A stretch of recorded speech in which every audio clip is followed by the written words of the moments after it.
میں پوچھتا تھا یہ بات کہ سارے مجاہدین کو تو گرفتار کر بیٹھے ہو، کل کو اگر ہندوستان سے جنگ ہوئی تو بتاؤ پھر جہاد کے لیے کیا کون جائے گا؟ شیریں مزاری کی بیٹی جائے گی یا فواد چودھری کا باپ جائے گا؟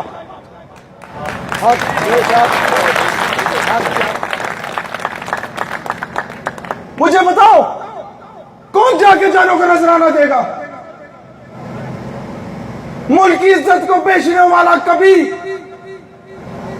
مجھ سے وفاداری کا حلف نہیں اٹھا سکتا۔ میں سوال کرتا ہوں جنرل راحیل شریف سے، جناب 35-40 ملکوں کا اتحاد بن چکا ہے، آپ تو غزوہ ہند کے مجاہد کے لایا کرتے تھے، جنرل صاحب آپ کی تعریفوں کے پل باندھتے ہوئے تو میں بھی نہیں تھکتا تھا، اور اس حد تک کہ ہم پہ ایجنسیوں کا لیبل لگ جایا کرتا تھا۔ جنرل صاحب جتنے ہم نے آپ کو سلوٹ مارے، آج ان سلوٹوں کو ان کا حق ادا کرنے کا وقت آیا ہے۔ خدا را اس الائنس کو جو کرتب دکھاتا ہے جہازوں کا، یوں جا رہا ہے تو یوں جا رہا ہے پھر یوں جا رہا ہے، اس کا رخ کشمیر کی طرف کر دو۔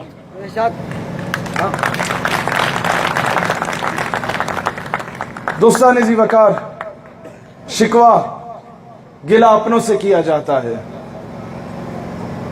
میں نے فوج میں کچھ جنرلز کو دیکھا تھا جو واقعی جنرل کہلانے کے حقدار ہیں، ان میں سے ایک کا نام جنرل حمید گل تھا۔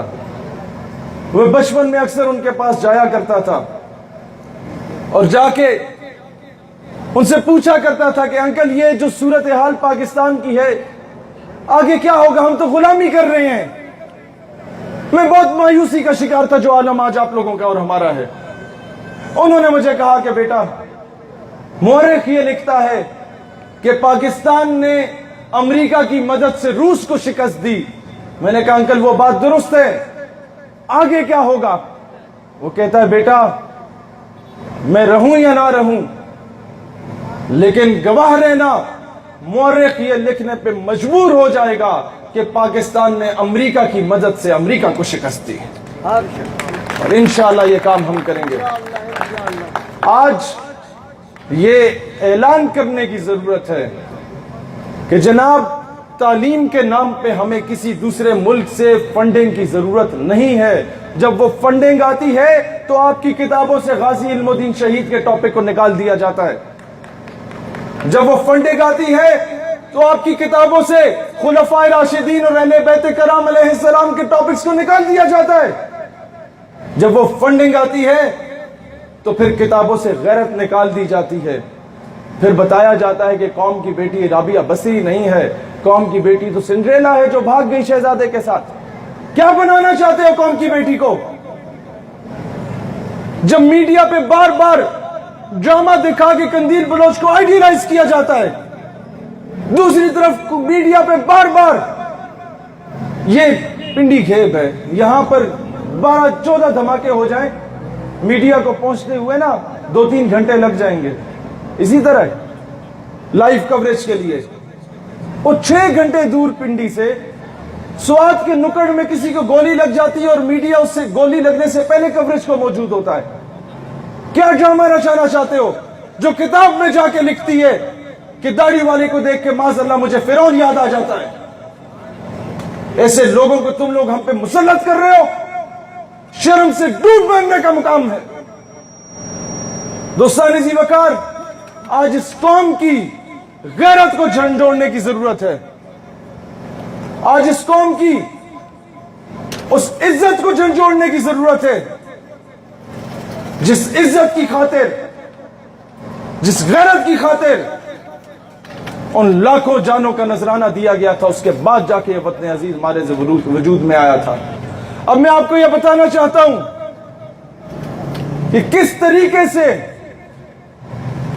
آپ کی تعلیمات کو کوئی اور جا کے ہینڈل کر چکا، اڈاپٹ کر چکا، اور آپ مسلمانوں تم ابن الوقت بن گئے، تمہاری تعلیمات کوئی اور فالو کرنے لگ گیا۔ جب گلف وار ہوئی تو اسرائیل کی جنگ ہوئی تمام مسلمان ریاستوں کے خلاف، عرب اسٹیٹس کے خلاف. شاہ جی وہاں پر جارڈن، ایجپٹ اور آس پاس کے ملکوں کی ساری ایئر فورس کو تباہ کر دیا گیا. اسرائیل کی پرائم منسٹر گولڈا مائر سے پوچھا گیا نیو یارک ٹائمز کے نمائندے کی جانب سے کہ جناب آپ نے سارا کچھ بیچ دیا، امریکہ سے اسلحہ خرید لیا، اتنا بڑا رسک لیا آپ نے، اتنا بڑا سمجھوتا کر لیا آپ نے، یہ درس کہاں سے ملا آپ کو؟ وہ جواب دیتی ہے مجھے یہ درس مسلمانوں کے نبی حضرت محمد علیہ السلام سے ملا. پہلے بات مکمل ہونے دیں. اس نے کہا کیسے؟ آپ یہودی ہیں، مسلمانوں کو شکست دی، درس رسول اللہ سے ملا، کیسے ملا؟ اب جو لوگ کہتے ہیں کہ معاشی استحصال ہے، ہم نہیں کشمیر جا سکتے، ہم نے چوڑیاں پہننی ہیں، ان لوگوں کے لیے جواب وہ یہودی دیتی ہے. وہ کہتی ہے کہ مجھے یہ درس رسول اللہ سے ایسے ملا کہ جب آپ نے ظاہری طور پہ جہان سے پردہ فرمایا تو گھر میں چراغ جلانے کو تیل موجود نہیں تھا، کچھ چیزیں گروی رکھوا کے وہ تیل منگوایا گیا اور چراغ جلایا گیا تھا. گھر میں چراغ جلانے کو تیل موجود نہیں تھا لیکن گھر کی دیوار پہ 9 تلواریں لٹک رہی تھی. مجھے یہ سبق ملا کہ مسلمان کے گھر میں بھوک پیاس کا عالم ہو سکتا ہے لیکن وہ غیرت پہ سمجھوتا نہیں کر سکتا.